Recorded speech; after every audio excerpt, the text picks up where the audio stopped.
এবারে বিস্তারিত।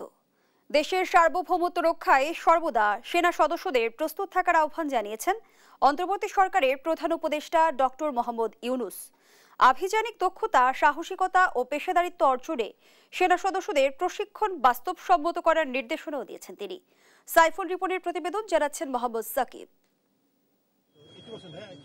রোববার ৫৫ পদাতিক ডিভিশন আয়োজিত রাজবাড়ী সামরিক প্রশিক্ষণ এলাকায় সেনাবাহিনীর ম্যানুভার অনুশীলন ২০২৪-২৫-এ একটি পদাতিক ব্রিগেড গ্রুপের অনুশীলন পরিদর্শন করেন অন্তর্বর্তী সরকারের মাননীয় প্রধান উপদেষ্টা ডক্টর মোহাম্মদ ইউনূস। তাকে অভ্যর্থনা জানান তিন বাহিনীর প্রধান। ঘণ্টাব্যাপী অনুশীলনে অত্যাধুনিক সমরাস্ত্রে সজ্জিত সেনা সদস্যরা সত্যিকারের যুদ্ধের পরিবেশ সৃষ্টির মাধ্যমে আক্রমণ অনুশীলন করেন। অনুশীলনে বাংলাদেশ সেনাবাহিনীর বিভিন্ন প্রকারের অত্যাধুনিক ট্যাঙ্ক, এপিসি, গোলন্দাজ বাহিনীর কামান, পদাতিক, ইঞ্জিনিয়ার্স ও কমান্ডো সহ সব আর্মস এবং সার্ভিসেস অংশগ্রহণ করে। এছাড়া বাংলাদেশ বিমান বাহিনীর যুদ্ধ বিমান, আর্মি এভিয়েশন বিমান, হেলিকপ্টার এবং প্যারাকমান্ডোরাও অংশ নেন প্রশিক্ষণে। অনুশীলনে সমাপনী বক্তব্যে প্রধান উপদেষ্টা ডক্টর মোহাম্মদ ইউনূস বলেন, বাংলাদেশ সেনাবাহিনী জাতির অহংকার ও বিশ্বাসের জায়গা। আধুনিক ও যুগোপযোগী প্রশিক্ষণের মাধ্যমে আভিযানিক দক্ষতা অর্জন করে দেশের সার্বভৌমত্ব রক্ষায় বাংলাদেশ সেনাবাহিনীর সদস্যগণ সর্বদা প্রস্তুত থাকবে। সেই লক্ষ্যে সেনা সদস্যদের প্রশিক্ষণ হতে হবে বাস্তবসম্মত। আমি নিশ্চিত বাংলাদেশ সেনাবাহিনীর প্রশিক্ষণের এই লক্ষ্যকে সামনে রেখেই এগিয়ে চলেছে। অনুশীলনে অংশগ্রহণকারী সেনা সদস্যদের দক্ষতা ও উঁচুমানের প্রশিক্ষণের প্রশংসা করেন প্রধান উপদেষ্টা। আজকের এই মহড়ায় বাংলাদেশ সেনাবাহিনীর প্রদর্শিত দক্ষতা অত্যন্ত প্রশংসনীয়। এই মহড়া দেখে আমিও সেনাবাহিনী, বিমান বাহিনীর সক্ষমতা সম্পর্কে আরো আত্মবিশ্বাসী হয়েছি। ভবিষ্যতে সশস্ত্র বাহিনীর এই সক্ষমতা আরো আধুনিকায়নের জন্য আমরা কাজ করে যাব। প্রধান উপদেষ্টার সঙ্গে অন্যান্য উপদেষ্টা, সশস্ত্র বাহিনীর ঊর্ধ্বতন কর্মকর্তারাও অনুশীলন প্রত্যক্ষ করেন। মোহাম্মদ সাকিব, দেশ টিভি, রাজবাড়ী। শেখ হাসিনাকে তার কর্মফলের জন্যই বিচারের সম্মুখীন করা হবে, এটা অন্তর্বর্তী সরকারের প্রধান গুরুত্ব। অন্তর্বর্তী সরকার যদি ব্যর্থ হয় তাহলে রাজনৈতিক সরকার এসে শেখ হাসিনার বিচার করবে, জানিয়েছেন প্রধান উপদেষ্টার প্রেস সচিব শফিকুল আলম। জুলাই ঘোষণাপত্র নিয়ে আলোচনা চলছে, শিগগিরই রাজনৈতিক দলগুলোর সঙ্গে বসা হবে বলে জানান প্রেস সচিব। আরো জানাচ্ছেন এনআই নাহিদ। রোববার বিকেলে রাজধানীর ফরেন সার্ভিস একাডেমিতে সংবাদ সম্মেলন করে প্রধান উপদেষ্টার প্রেস উইং সদস্যরা। এতে উপস্থিত ছিলেন প্রধান উপদেষ্টার প্রেস সচিব শফিকুল আলম ও উপপ্রেস সচিব আজাদ মজুমদার সহ অন্যরা। স্বৈরাচার শেখ হাসিনাকে বিচারের সম্মুখীন করতে দেশে ফিরিয়ে আনার সর্বোচ্চ চেষ্টা করা হচ্ছে বলে জানান প্রেস সচিব। বলেন, হাসিনার গুম, খুন এবং তার যে পাপাচার, এসবের জন্য তাকে অবশ্যই বিচারের আওতায় আনা হবে। এটা আমাদের টপ প্রায়োরিটি, তাকে ফিরিয়ে এনে আইনের সম্মুখীন করা, বিচারের সম্মুখীন করা। এটা আমাদের একটা দায়। এই জায়গাটায় কোনো এক ইঞ্চিও পিছু পাওয়া হবে না। তার সে যেই আকাম কুকাম করেছে, যে চোরতন্ত্র, যে গুমতন্ত্র জারি করেছিল, সেগুলোর জন্য এবং সেই যে গুম এবং খুন করেছে, সেটার জন্য তাকে বিচারের সম্মুখীন হতে হবে। জুলাই ঘোষণাপত্র নিয়ে কিছুদিনের মধ্যেই রাজনৈতিক দলগুলোর সাথে বসবে সরকার, জানান প্রেস সচিব। আমরা শুধুমাত্র এটা বলতে পারি, এটা নিয়ে কথাবার্তা হচ্ছে এবং এটা নিয়ে সামনে পলিটিক্যাল পার্টিগুলোর সাথেও কথাবার্তা হবে। এবং আমরা আশা করছি যে আপনারা এই বিষয়ে সামনে আরো ডেভেলপমেন্ট দেখবেন। সাগর রুনির ইস্যুতে নভেম্বরের টাস্ক ফোর্স গঠন করা হয়। এটা নিয়ে পিবিআই কাজ করছে বলে জানান প্রেস সচিব শফিকুল আলম। এ তদন্ত সরকারের ফার্স্ট প্রায়োরিটি উল্লেখ করে যারা এই হত্যাকাণ্ডের সঙ্গে জড়িত তাদেরকে বিচারের আওতায় আনা হবে বলে জানান তিনি। তাদেরকে বিচারের সম্মুখীন করা। এনআই নাহিদ, দেশ টিভি, ঢাকা। সৌদি কোম্পানি আরামকোর মতো দক্ষিণ কোরিয়ার স্যামসাংকেও বিমানবন্দর থেকে তাড়িয়ে দিয়েছিল বিগত সরকার, জানান অর্থ উপদেষ্টা ডক্টর সালেউদ্দিন আহমেদ। তবে অন্তর্বর্তী সরকার বিদেশি বিনিয়োগকারীদের সঠিক পরিবেশ দিতে বদ্ধপরিকর বলে জানান পররাষ্ট্র উপদেষ্টা মোহাম্মদ তৌহিদ হোসেন। অন্যদিকে সৌদি রাষ্ট্রদূত বিগত সরকারের প্রতি অভিযোগ জানানোর পাশাপাশি বাংলাদেশে তেল রিফাইনারি কারখানা করে পূর্ব দক্ষিণ এশিয়ার বাজারে তেল রপ্তানির হাব গড়ার আশাবাদ ব্যক্ত করেন। এ নিয়ে জানাচ্ছেন জান্নাতুল মোহনা। সৌদি বাংলাদেশ সম্পর্কে বন্ধুত্বের হাত বারবার ফিরিয়ে দিয়েছে হাসিনা সরকার। ব্যক্তির স্বার্থে এমনটা করা হতো বলে অভিযোগ Saudi রাষ্ট্রদূতের। When it goes from the Prime Minister's office to the minister to the secretary and then to the civil servant, it will stuck there. সকালে পররাষ্ট্র মন্ত্রণালয় আয়োজিত সৌদি বাংলাদেশ সংক্রান্ত এক সেমিনারে এমন অভিযোগ জানান তিনি। Million Bangladeshi কেবল জনশক্তি রপ্তানিতেই নয়, বাংলাদেশে তেল রিফাইনারি কারখানা করে পূর্ব দক্ষিণ এশিয়ার বাজারে তেল রপ্তানির হাব করতে চায় সৌদি আরব, জানান সৌদি রাষ্ট্রদূত ইসা ইউসুফ ইসা আল দোহাইলাম। Actually, the Saudi-Bangladeshi relationship is a multi-dimensional relationship. Saudi বাংলাদেশের সম্পর্ক বহুমাত্রিক। হজ, জনশক্তি কিংবা ত্রাণ দেয়া নেয়াই একমাত্র লক্ষ্য নয়। বাণিজ্য, বিনিয়োগ, খেলাধুলা, সংস্কৃতি, পর্যটন এবং অন্যান্য খাতেও সম্পর্ক বিস্তৃত করা হবে। Culture, tourism and every other aspect of our relationship. Cable Saudi না, দক্ষিণ কোরিয়ার স্যামসাংকেও ফিরিয়ে দিয়েছিল হাসিনা সরকার। বিনিয়োগ না বাড়ার কারণ শুধু দুর্নীতি না, অতীতে পলিসিগত নানা ভুল সিদ্ধান্ত রয়েছে বলে জানান অর্থ উপদেষ্টা। Samsung came, and they are also not welcome. They went to Vietnam, and they are exporting more than $50 billion. আর আমাদের দেশে স্যামসাংকে এয়ারপোর্ট থেকে তাড়িয়ে দিলেন, and what happened. So these are the policies, and in fact, I sometimes, because I was at one time the governor of the central bank, there are a lot of wrong policies taken. অন্তর্বর্তী সরকার বিদেশি বিনিয়োগকারীদের সঠিক পরিবেশ দিতে বদ্ধপরিকর এবং সব দেশের জন্যই জনশক্তি প্রশিক্ষণ দেয়া হবে বলে জানান পররাষ্ট্র উপদেষ্টা। Although we have been claiming for a long time that we have the most investor friendly, দীর্ঘদিন যাবৎ বলা হচ্ছে আমাদের বিনিয়োগ বান্ধব পরিবেশ রয়েছে। প্র্যাকটিক্যালি যা আসলে সত্য নয়। অ্যাম্বাসিডরকে নিশ্চয়তা দিচ্ছি, এই সরকার বিনিয়োগ বান্ধব পরিবেশ গড়তে বদ্ধপরিকর। poised towards very positively towards this, and we are trying to make things really easy for the investors to come in. সর্বোপরি বাংলাদেশে বিনিয়োগ বৃদ্ধিতে অন্তর্বর্তী সরকারকে সহযোগিতার হাত বাড়ানোর আশ্বাস দেয় Saudi Sarkar. I think this is a very good paper done. জান্নাতুল মোহনা, দেশ টিভি, ঢাকা।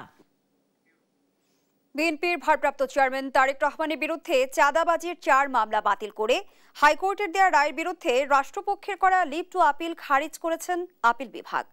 তারেক রহমানের আইনজীবী ব্যারিস্টার কায়সার কামাল বলেন, বিএনপিকে বিতর্কিত করা ও তারেক রহমানকে হেয় প্রতিপন্ন করতেই মিথ্যা বানোয়াট মামলা করেছিল শেখ হাসিনা সরকার। আরো জানাচ্ছেন সাবরিনা মজুমদার।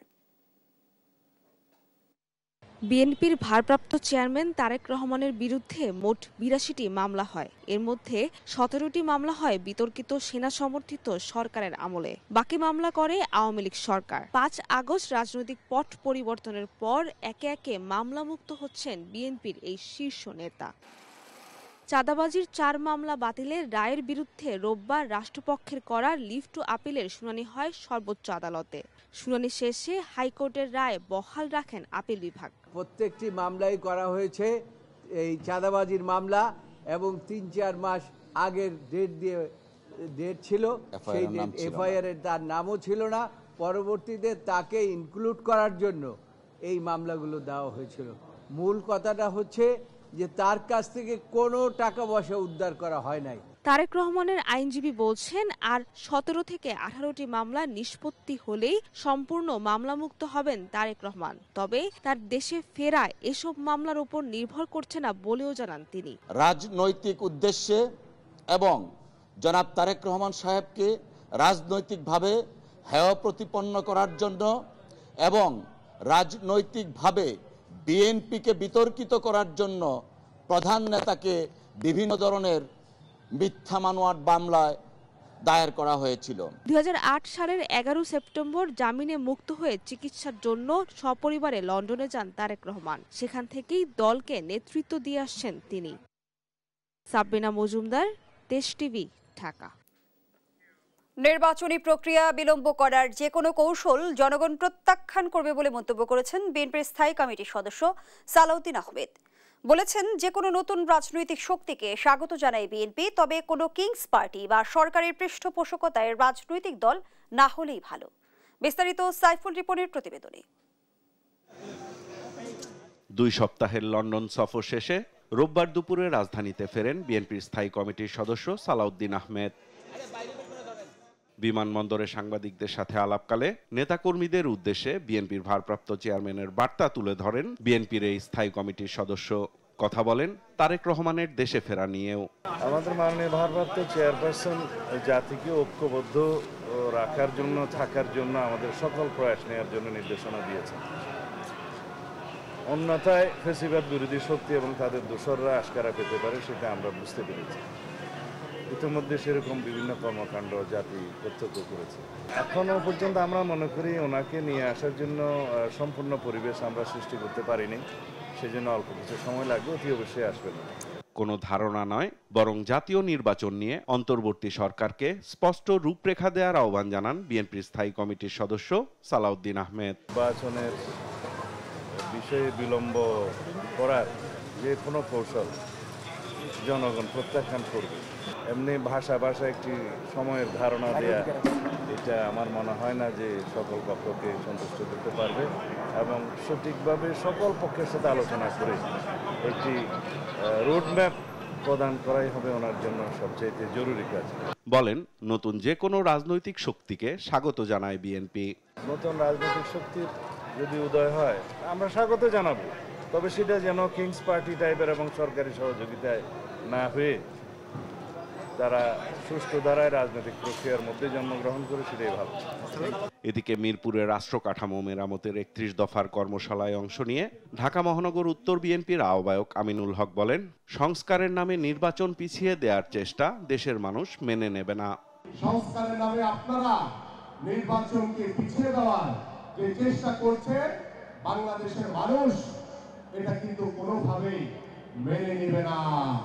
ইসলামিক দলগুলো বিএনপির বিরুদ্ধে মিথ্যা অপপ্রচার চালাচ্ছে বলেও অভিযোগ করেন ঢাকা মহানগর উত্তর বিএনপির আহ্বায়ক। আরে ভাই, আপনি এসব প্রমাণ করে দেখান যে বিএনপি কোথাও চাঁদাবাজি বা দখলদারি করছে।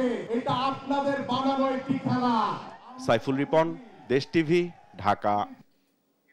মানুষের ভোটাধিকার নিশ্চিত এবং সুষ্ঠু, স্বচ্ছ ও নিরপেক্ষ ভোট আয়োজনে নির্বাচন কমিশন প্রতিশ্রুতিবদ্ধ বলে আবারও জানালেন সিইসি এএমএম নাসির উদ্দিন। রোববার সকালে রাজধানীর আগারগাঁয়ে নির্বাচন প্রশিক্ষণ ইনস্টিটিউটে ভোটার তালিকা হালনাগাদ কার্যক্রমের তথ্য সংগ্রহকারী ও সুপারভাইজারদের প্রশিক্ষণ উদ্বোধন অনুষ্ঠানে তিনি একথা জানান। এ সময় সংশ্লিষ্টদের পেশাদারিত্বের সঙ্গে কাজ করার নির্দেশনাও দেন প্রধান নির্বাচন কমিশনার। শিউলি রায়ের প্রতিবেদন। রোববার সকালে রাজধানীর আগারগাঁয়ে নির্বাচন প্রশিক্ষণ ইনস্টিটিউশনে শুরু হয় ভোটার তালিকার হালনাগাদের তথ্য সংগ্রহকারী ও সুপারভাইজারদের প্রশিক্ষণ কার্যক্রম। উদ্বোধন অনুষ্ঠানে সভাপতিত্ব করেন নির্বাচন কমিশন সচিবালয়ের সিনিয়র সচিব আক্তার আহমেদ।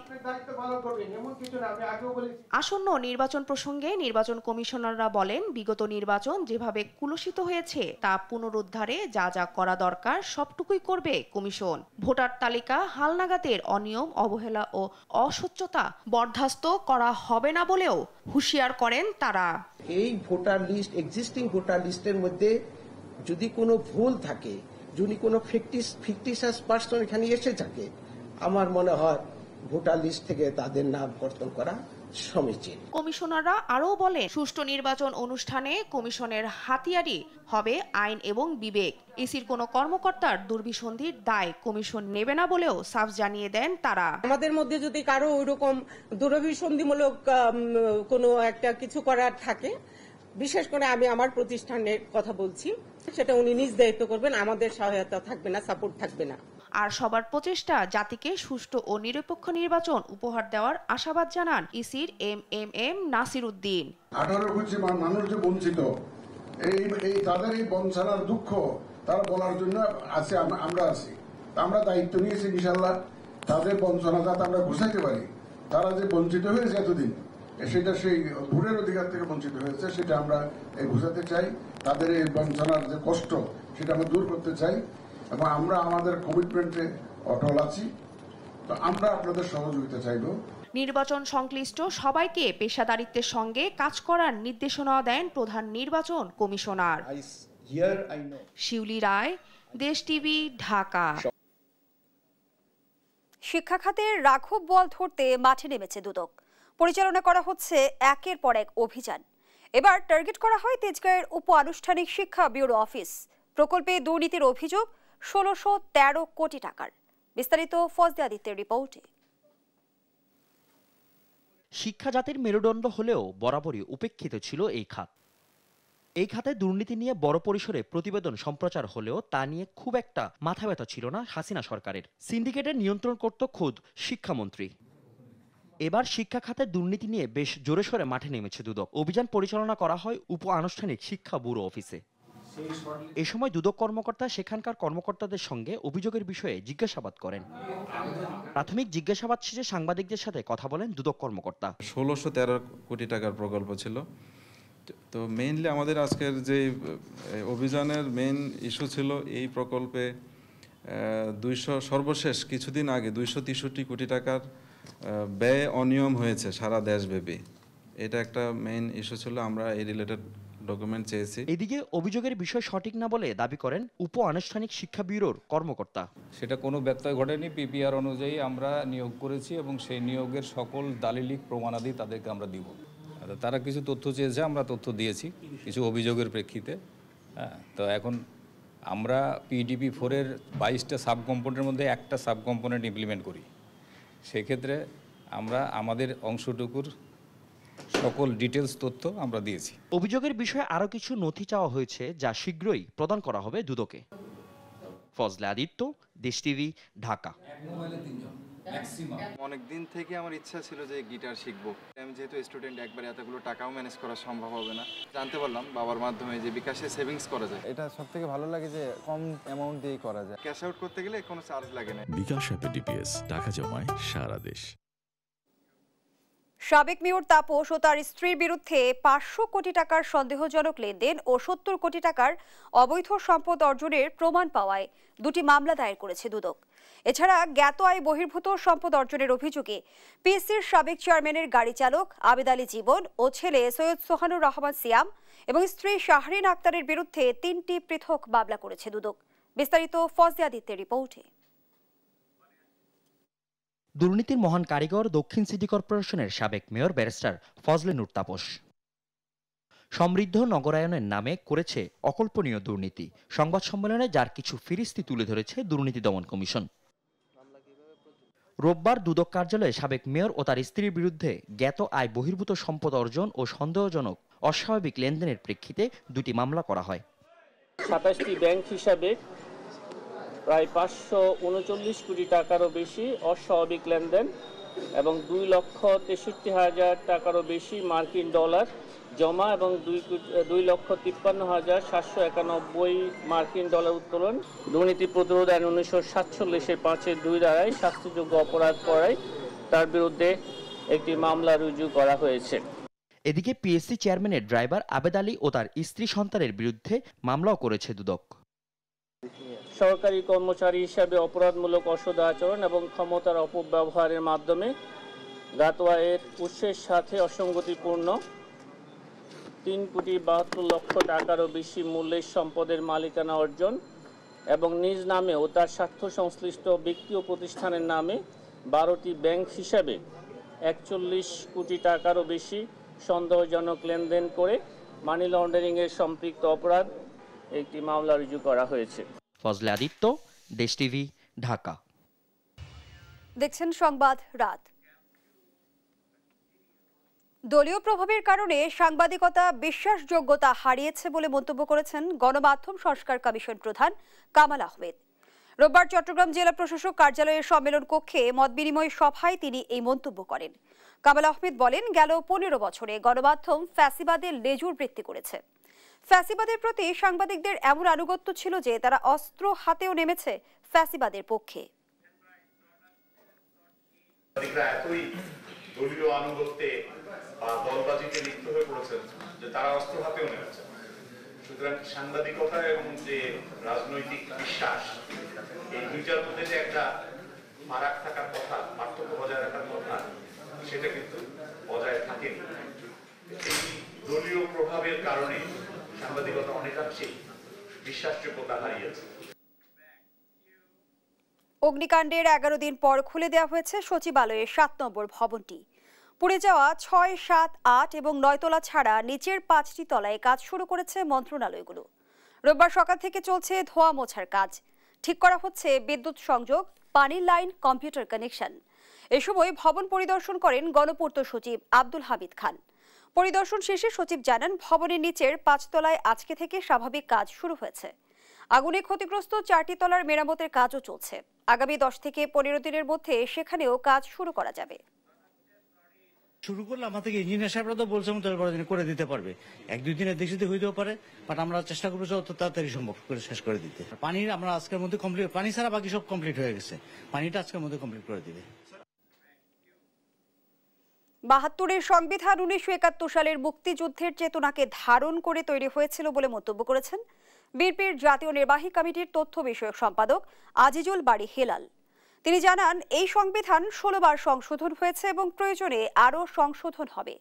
তবে যারা সংবিধানকে নষ্ট করতে চায় তাদের সাথে বিএনপি থাকতে পারে না। সংবিধান রক্ষা করতে প্রয়োজনে বিএনপি আবারও রাজপথে নামবে। তিনি এই বক্তব্য নড়াইলের কালিয়ায় এক সম্প্রীতি সমাবেশে প্রধান অতিথির বক্তব্যে দেন। সমাবেশে জেলা বিএনপি সভাপতি বিশ্বাস জাহাঙ্গীর আলম সহ অন্যান্য নেতৃবৃন্দ উপস্থিত ছিলেন। 72-এর সংবিধান আমরা ছুঁড়ে ফেলে দেওয়া মানে হচ্ছে বাংলাদেশের মুক্তিযুদ্ধের মাধ্যমে যে চেতনা সৃষ্টি হয়েছিল, যে সংবিধান সৃষ্টি হয়েছিল, সেই সংবিধানের প্রতি মুক্তিযুদ্ধের চেতনার প্রতি আঘাত আনছে।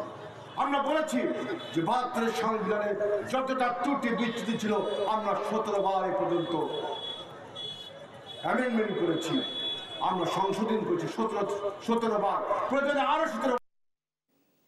এই ছিল এখনকার সংবাদ রাত। পরের বুলেটিন দেখার আমন্ত্রণ রইল। ধন্যবাদ সবাইকে।